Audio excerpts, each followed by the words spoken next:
Dobar dan svima. Danas ću vam pokazati kako da skinete Minecraft. Sve što trebate imati je Windows sam Ultimate, na Windows 7 onaj obični, neki Professional i to ti drugi Windows 7.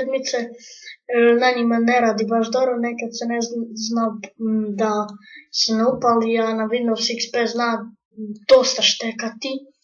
Zato Windows sam Ultimate preporučujem njega. Sve što trebate imati da skinete Minecraft je ovaj torrent. Bez njega ne možete da skinete nijednu igricu. I krenimo. Kucate Minecraft tpb i enter. I Minecraft PRB i idemo ovo.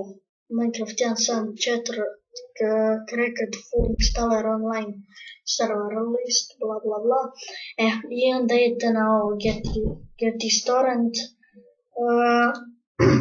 I onda kad na to stisnete, onda kada se skine, onda ne skida se baš dugo. Brzina je dosta velika.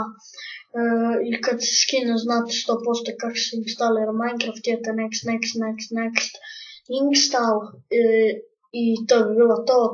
Uživajte u igrici, moji dragi gledatelji, doviđenja, to je sve za danas, vidimo se u sljedećem klipu. To je bilo sve za danas i doviđenja.